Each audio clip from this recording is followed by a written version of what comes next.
Have you ever looked at an old photograph and felt that it was hiding something? Perhaps a secret folded quietly between the shadows and the smiles, waiting for someone patient enough to notice. This story begins with such a photograph, a family portrait from 1902, a seemingly ordinary christening scene, yet one detail would make an expert's hands tremble. A tiny, almost invisible engraving on a baby's necklace, a date, and initials that no one could explain, a mystery reaching back decades. I'm curious. Where are you watching from tonight? Perhaps tucked into a cozy room, the lights dim, the world outside fading into quiet. Imagine the story of a young Irish girl brought to Boston with nothing but hope and her mother's love, whose life became entwined with a wealthy family in ways that were hidden, forgotten, or deliberately erased. A daughter raised under a false name, a secret message left in pearls, a journey spanning continents and generations. Tonight, we will uncover the threads of love loss and hidden truth step by step, photograph by photograph, until the secrets long buried in plain sight begin to reveal themselves. This 1902 portrait looked peaceful at first glance, until experts zoomed in on the baby's necklace. Sarah Mitchell's fingers trembled as she held the photograph under the LED magnifier in her third-floor Cambridge apartment. Outside, autumn rain tapped insistently against the windows, but she barely noticed. For 15 years, she had devoted herself to Victorian-era photography, cataloging thousands of portraits from Boston's golden age. None had ever made her catch her breath, quite like this one. At first, the portrait seemed ordinary enough. A formal family scene from 1902, purchased just 3 days ago at a Brooklyn estate auction for a mere $200. The Whitmore family stood rigid in their Sunday best. Stern-faced patriarch William, his wife Margaret in elaborate lace, elderly grandparents flanking them, and at the center, baby Eleanor in a delicate christening gown, no more than 6 months old. Sarah had acquired it for her research on Harrison & Sons, one of Boston's most prestigious portrait studios. As she digitized the image, something caught her eye, a glint in the high-resolution scan that shouldn't have been there. The baby wore a delicate pearl necklace, 5 perfect spheres reflecting the studio's gas lamps, seemingly normal for a wealthy family portrait. But when Sarah zoomed in to inspect the clasp, she saw something impossible. Etched on the largest pearl visible only under extreme magnification were tiny markings, letters, numbers. Her hand reached for her professional jeweler's loupe, the one she reserved for antique daguerreotypes. She positioned it carefully over the screen. "Co. 1889? She whispered. The room suddenly felt colder. The Whitmore christening was recorded as 1902. So why would a family heirloom carry a date 13 years earlier and initials that match no one in the photograph? Sarah's investigation had just begun. Surrounded by the scent of old paper and preservation chemicals in the Massachusetts Historical Society archives, she sat at a wooden table, leather-bound ledgers from Harrison & Sons spread before her. The elderly archivist Thomas had been skeptical when she arrived that morning. "Most people want Civil War documents or colonial records," he said, adjusting his glasses. "Not many care about old photography studios." "This one matters," Sarah replied, showing him a printed copy of the Whitmore portrait. Within an hour, she found the entry March 15th, 1902. Whitmore family christening portrait. Payment $12. Note in faded ink. Client provided heirloom necklace for infant. requested careful positioning for visibility. Her pulse quickened. The family had specifically asked the photographer to make the necklace prominent. But why? She pulled out her laptop and began cross-referencing the Whitmore name in Boston city directories from 1900 to 1905. William Whitmore, merchant tobacco importer. Wife, Margaret Nay Porter. No mention of adoption, no irregularities. Yet something nagged at her. Returning to the portrait on her screen, she zoomed in on Margaret's face. Her expression was not the typical Victorian stoicism, but something more complex. Her eyes held a mixture of pride and something else. Sadness, guilt. Thomas appeared beside her. "Find what you needed," maybe Sarah said. "Do you have records of jewelry shops from that era? Specifically ones capable of custom engraving. Commercial directories list a few." He hesitated. "But what exactly are you looking for?" Sarah met his gaze. "The truth about this necklace. Those aren't just any pearls. Someone engraved them deliberately microscopically. In 1902, that would have required extraordinary skill and a very specific motivation." "Like a secret," Thomas murmured. "Exactly. Like a secret." Newbury Street in Boston's Back Bay had changed dramatically since 1889. But one building remained. The narrow brick structure at number 247 now, a coffee shop, had once been O'Brien Fine Jewelry. Sarah stood outside in the October chill consulting her notes. City records confirmed that Patrick O'Brien, master jeweler from County Cork, Ireland, had operated here from 1882 to 1911. His specialty, microscopic engraving on precious stones, a technique he'd learned in Dublin and brought to America. Who had wanted to hide a secret in each tiny pearl? And why the coffee shop manager, a young woman named Lisa, looked intrigued when Sarah explained her research. "There's still an old safe in the basement," Lisa offered. "The owner's been meaning to have it opened." "Been here forever. Could I see it?" Sarah asked. The basement was cramped and dusty, cluttered with supplies and old furniture. In the corner, behind stacks of boxes, sat a green iron safe. Its door was rusted shut, the combination lock seized by time. Sarah photographed it from every angle, noting the manufacturer's plate, Herring and Commoner, New York, 1880. Back at her apartment that evening, she made calls. The third locksmith she tried, an older man named Vincent, agreed to meet her the next morning. "If there's historical value," he said, "I'll do it for cost. I'm curious myself." That night, sleep eluded her. Her thoughts kept returning to the portrait. The grandparents looked tense, the grandfather's hand stiffly resting on his wife's shoulder. William Whitmore stood apart, not touching Margaret.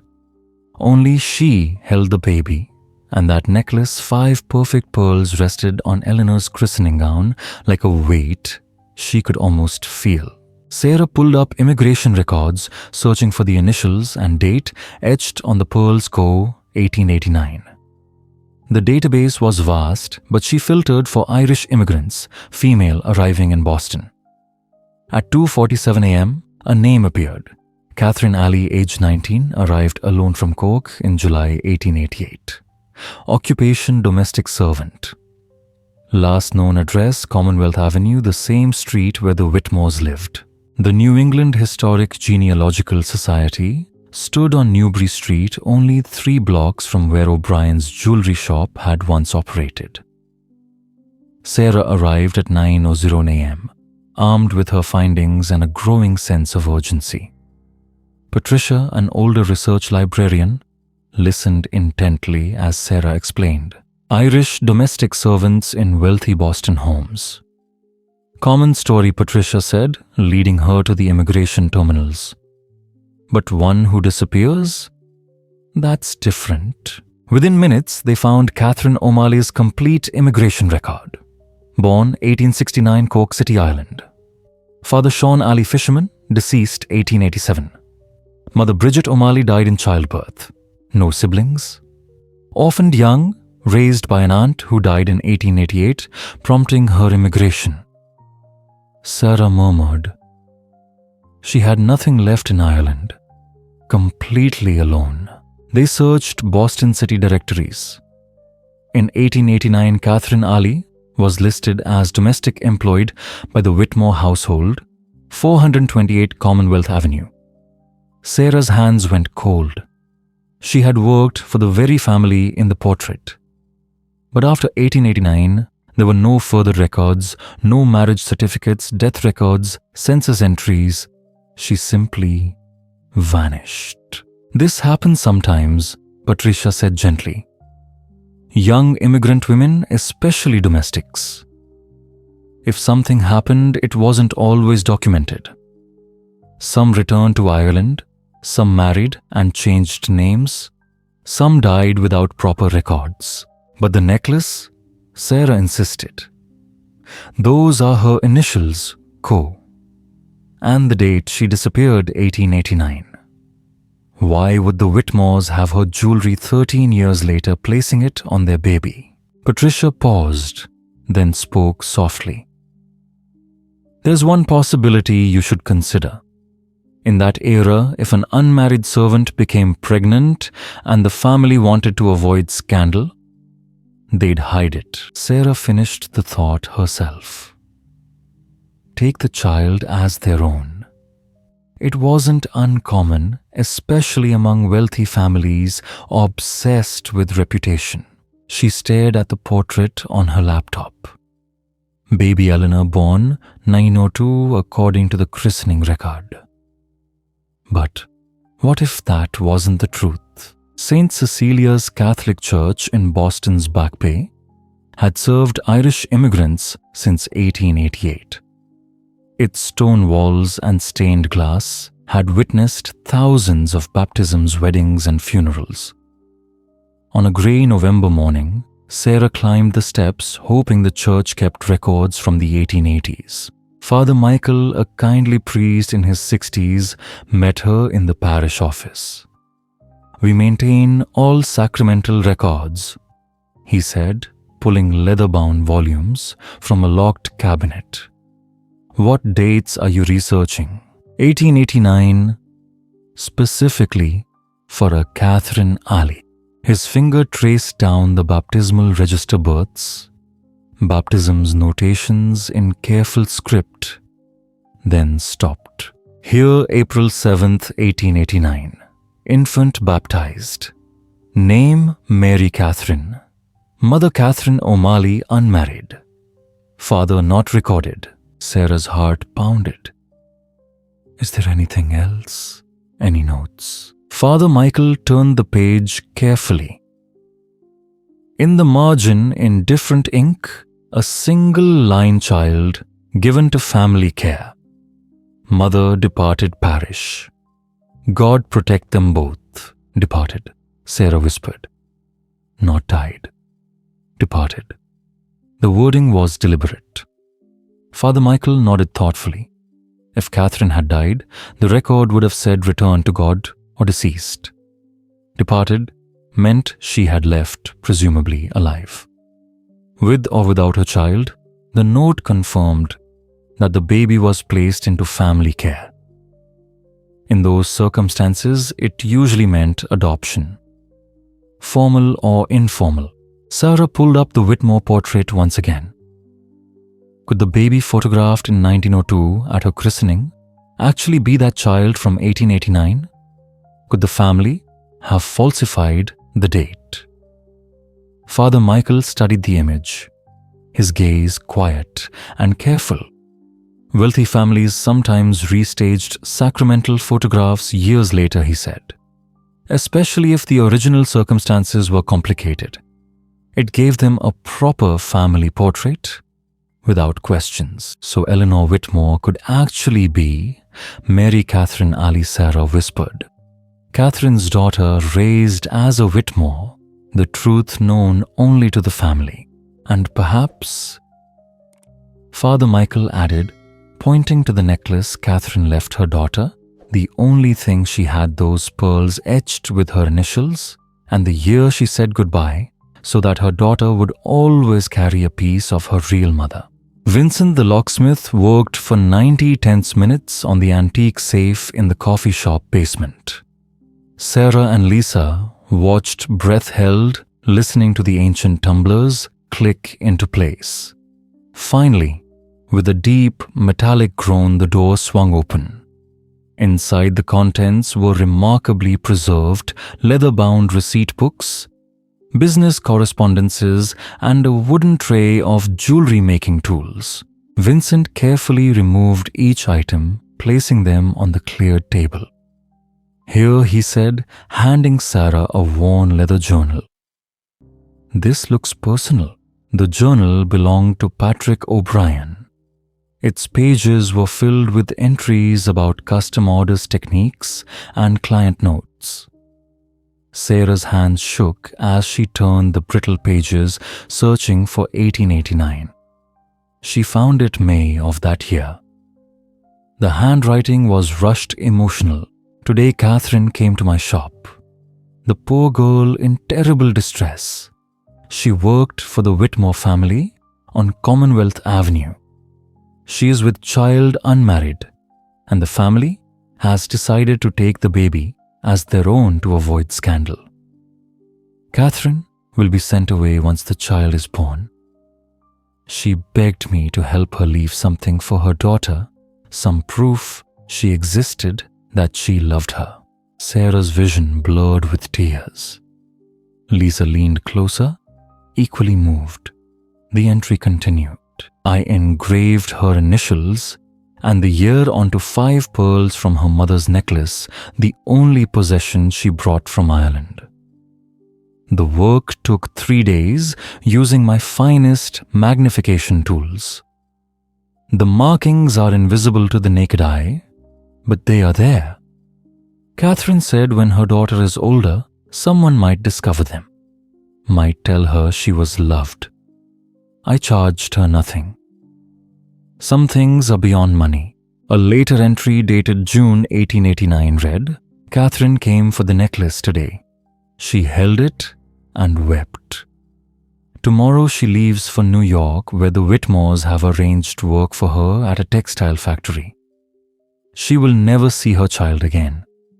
She asked me to record the truth here in case someone ever questions the necklace. Her daughter's true name is Mary Catherine O'Malley, born April 1889.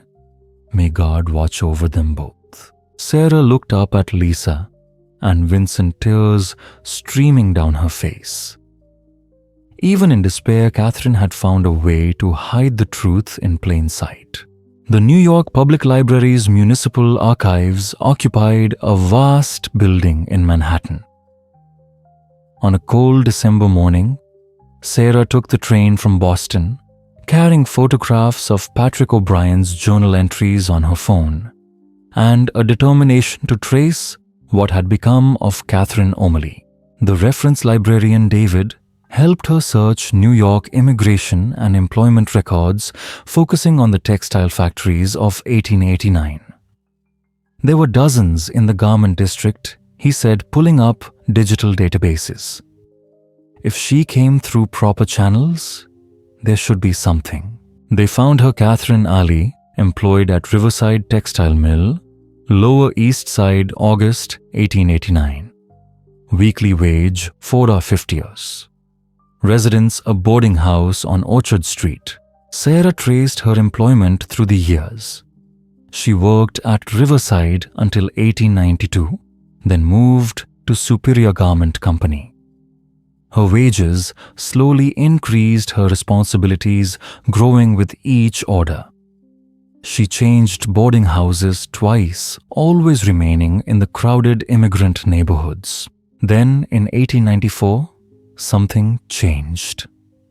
Catherine was listed as floor supervisor at Superior Garment, with a wage of $10 per week, exceptional for a woman in that era. She was building a life, Sarah murmured, even after everything. David searched marriage records next. Here he said, 1897.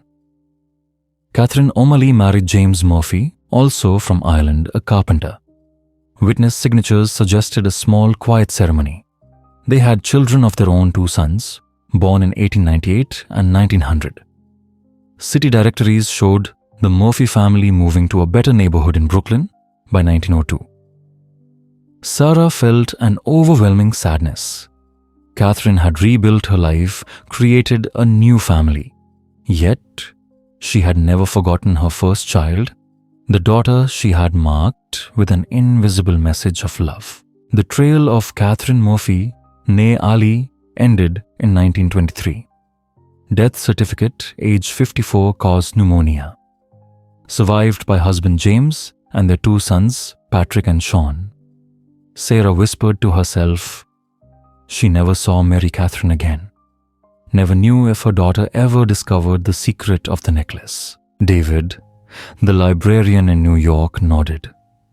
But you found it. After all these years, someone finally found it. Back in Boston, Sarah turned her attention to Eleanor Whitmore, or Mary Catherine Alley, as she now believed. What kind of life had Catherine's daughter lived, never knowing her true origins? The Boston Public Library's newspaper archives offered glimpses. Society page mentions a debut in 1920. Except if the christening photo was staged, she would have actually been 31. The math didn't add up unless the Whitmores had lied about her birth year consistently. Sarah realized the truth. Eleanor had likely been presented as younger than she really was, so the Whitmores could maintain the fiction, a child born in 1901 or 1902, not 1889. She found Eleanor's wedding announcement from 1925 married to Robert Harrison, son of the photographer who had taken that fateful portrait. The irony struck Sarah. Eleanor had married into the very family whose studio had documented her fabricated christening. Did she ever know? Sarah's apartment was covered with printouts, notes, and photographs as she dug deeper.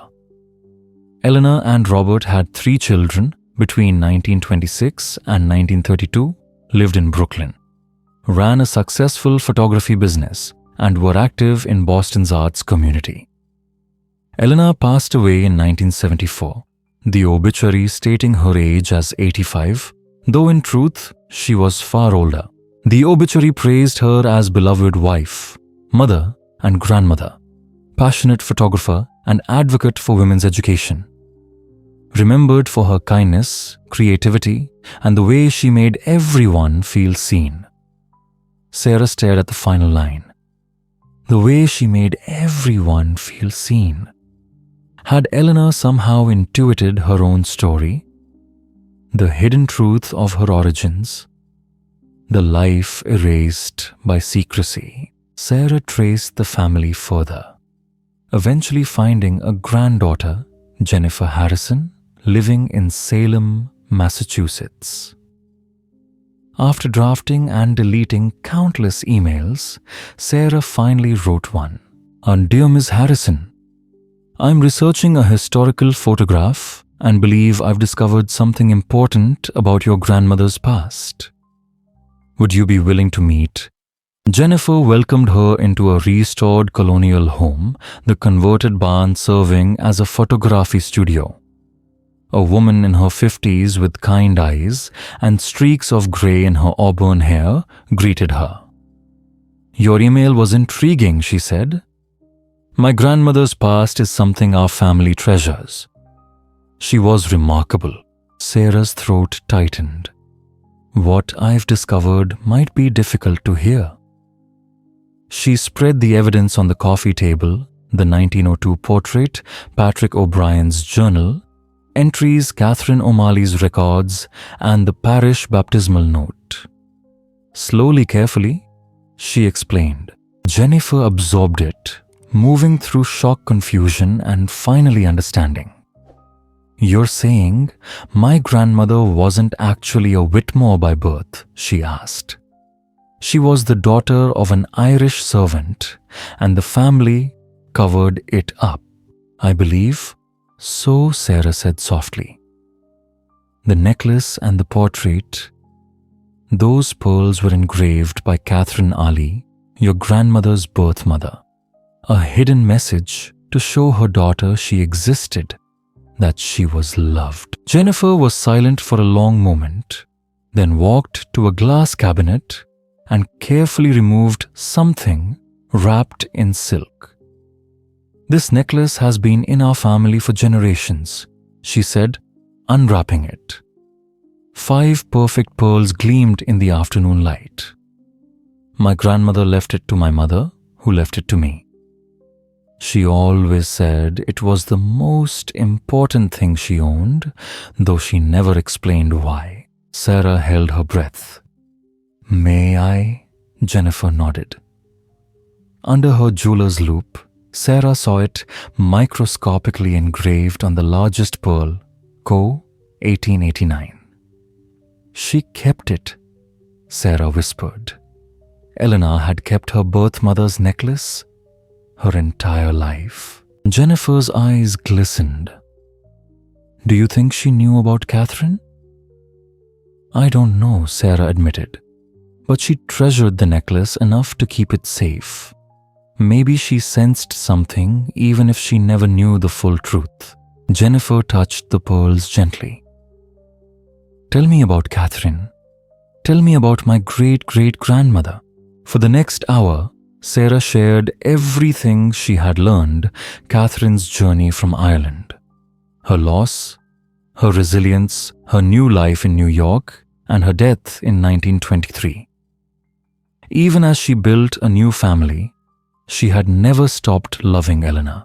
3 months later, on a bright March morning, Sarah and Jennifer stood together in St. Cecilia's Church.